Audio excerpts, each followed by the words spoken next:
How you doing? You're in tune to another episode of Underground Reggie here on the I'm In. Today we have our guest Dylan Avery, director of the film Black and Blue, with us today. Dylan, talk to the people and tell them a little bit about yourself if you don't mind. Yeah, absolutely. Well, I'm a filmmaker, first and foremost.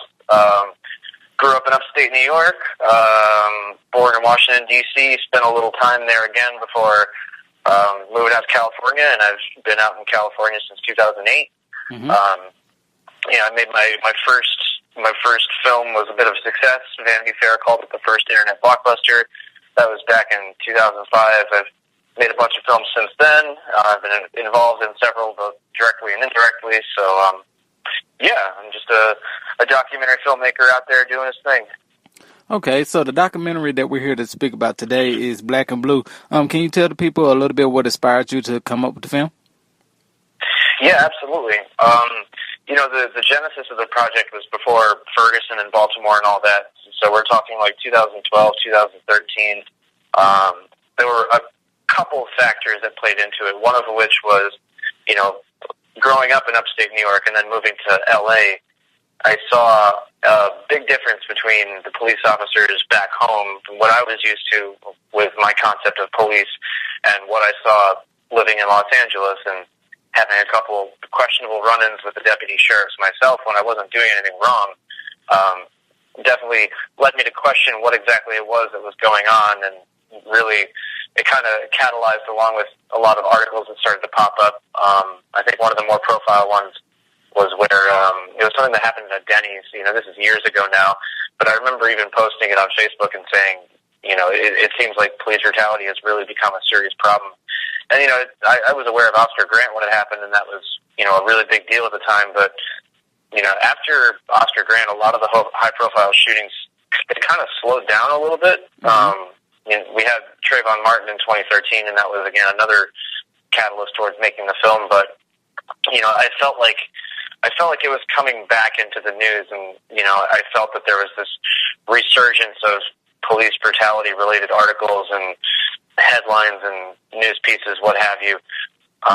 So, my personal experience in LA combined with what I was seeing on the news and, seeing what was happening across the country, I struggled a while with the concept of making a doc about it, but, it really all kind of culminated with the trial of Kelly Thomas in LA. Mm-hmm. And once those officers were let off, I was really inspired to just do something. I wasn't really sure what making a documentary about it meant. I wasn't really sure what direction I wanted to go in, but, after going to one rally that led to another rally that led to a candlelight vigil that led to meeting family members, within about 2 months I was up and running, and I already had most of my interviews planned out and where I was going to go and all that. So it went from something I was thinking about doing to something I was doing. The thinking itself took a while, but, the transformation from thinking about doing it to actually doing it did happen pretty quickly. Okay, so there's like 5 or 6 different families and individuals, like, with different stories. Like, it's all a piece of the film. Like, what inspired you to reach out to each individual and each individual family? And, like, what about their stories stood out to you to make you just say, okay, like, I want to help them. I want to help them get their story out? Yeah, part of it was organic, and part of it was searching things myself and, trying to find people that I had seen, articles that I had seen on the internet, particularly George Thompson. His case was a big deal on the internet, and, all the police brutality and, justice sites were talking about it, Cop Block and Police the Police, what have you. So, right around the time that I was really starting to ramp up and decided to do that, and I realized that I needed interviews across the country, George Thompson started popping up in my feed, and, thankfully through Facebook, I was able to contact him and let him know who I was and what I wanted to do, and, 2 months later, I was interviewing him in Massachusetts. So, a lot of the more serious, I guess, stories, I would say, a lot of that came from, a lot of the LA ones in particular, a lot of that came from, like I said, going to vigils and rallies and meeting family members, and then they'd recommend someone else, and then they'd recommend someone else. And, even with a lot of the former law enforcement in the film, it was kind of a domino effect that started with Alex Salazar, and then he introduced me to Cheryl Ford Dorsey. He introduced me to Brian Bentley, who I interviewed, but he didn't make it into the film. And then from there, it was a lot easier to get in touch with Ray Lewis. So there were a lot of stepping stones involved in the production, and it really all kind of started with that one rally. And then from there, it was either family members from the rally recommending me to someone, or, again, seeing an article on Facebook and trying to reach those people. But a lot of it was fairly organic. Okay. Yeah, Alex and George, they're both like big pieces of the film. For the audience members who haven't had a chance to see the film yet, can you explain a little bit to them who exactly Alex is and who George is and what their stories are? Absolutely.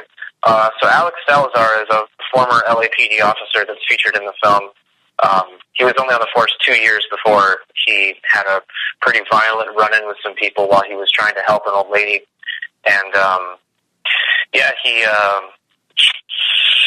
he is on a bit of a redemption arc in the film, essentially, is the best way to put it. He's trying to reconcile with his time on the LAPD, trying to reconcile with other things that he participated in or things that, he saw his fellow officers doing.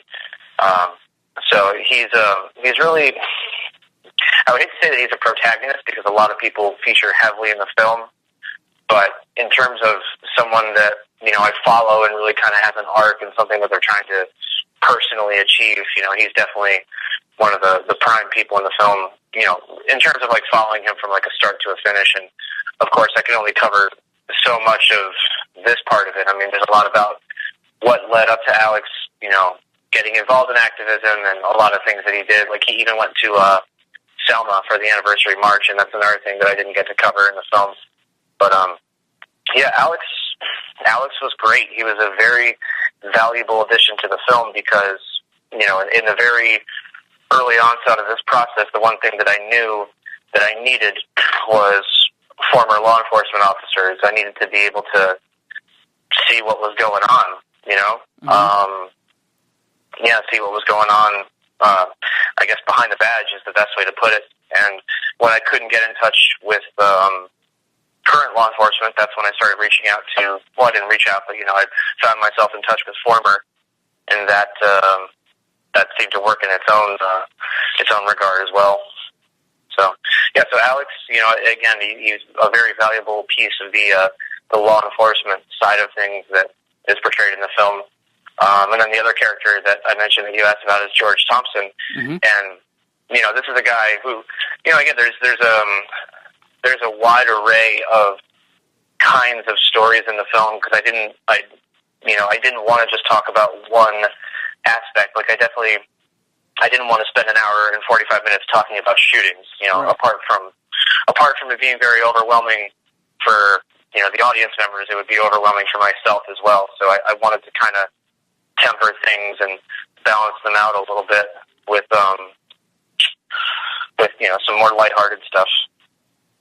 Okay, so with me being a DJ, one of the stories that stood out to me in the film was the story of DJ Avery. Like, can you explain that story to our audience for those people and explain to them like exactly what went on with DJ Avery and what happened in Massachusetts with him? Yeah, and actually Alvy is another example of someone that I met organically because, and that this is something that's even mentioned in the film, like he and George Thompson are friends. And so when George started talking to Alvy and said, hey, I got this guy that's making a doc about police brutality, Alvy emailed me and was like, hey man, well, here's what happened to me too, if you want to cover it in your film. So, again, more of that organic process and being recommended to people. But, Alvy is a prime example of someone who was just minding his own business and was just doing his thing when he had a brush with law enforcement that, is still affecting him to this very day. I mean, it happened years ago now, 2011, and, now it's been 7 years mm-hmm. since that happened, and it still, one way or another, has an effect on his life.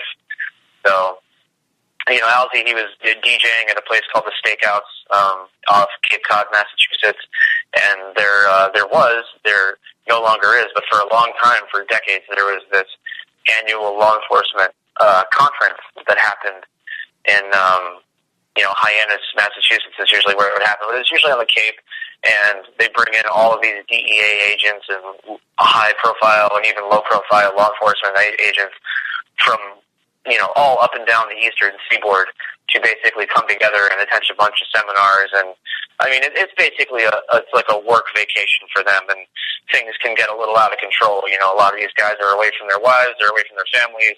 They get to drink with their buddies and kind of cut loose and kick cod for a bit. So, leading up to this incident with Owsley, they already had a bit of a reputation, at least within the locals, that, you generally didn't want to be around when that convention was happening just because things would be a little rowdier than usual, which is ironic because it's cops. Right. So basically, Owsley had a run-in with some of these cops one night while he was DJing, and the film chronicles not only what happened that night, but also his attempt to bring them into federal court in Boston. Okay, so after knowing these stories and knowing what ended up happening as far as the justice seeking part of it, how do you feel as a personal opinion of yours? How do you feel after seeing the verdicts and the judgments that was passed down? It's funny because when we were in Boston and when we were filming, we really felt optimistic that these cops were actually going to get convicted. I sat in the federal courtroom with these guys for almost 3 weeks on end, and it really looked for a time there that Owsley was going to get something. The defense started to crack a little bit, and even the officers weren't as cool and calm and collected in the courtroom as they were at the beginning of the trial. But I remember even calling Everett, and this is after they had already gone through what they'd gone through with the death of their son, and they wanted to go to trial and eventually just settled with the county because that was the only kind of justice that they were going to get, because if they went to trial, they would almost certainly lose. So, after seeing everything that the Hennings went through with their son, and, me talking to Everett, I was like, man, I don't know, I'm here in Boston for this federal trial, and I don't know, I think these cops might actually get convicted of something. And Everett's like, well, yeah, it might look like that now, but, I doubt that that's how things are going to work out. And sure enough, Everett was right. Because, Owsley lost, spoilers for the film, but, he lost his case. So, but, it just goes to show you that you can be just minding your own business and doing your thing, and you can have a brush with law enforcement, and, even just trying to get some kind of basic justice, might be a bit of a challenge. So, what is one of the main takeaways that you would like our audience to take away, from this film before watching it and from listening to this interview and going into watching the film later? What is one of the main things that you want them to keep an open mind about?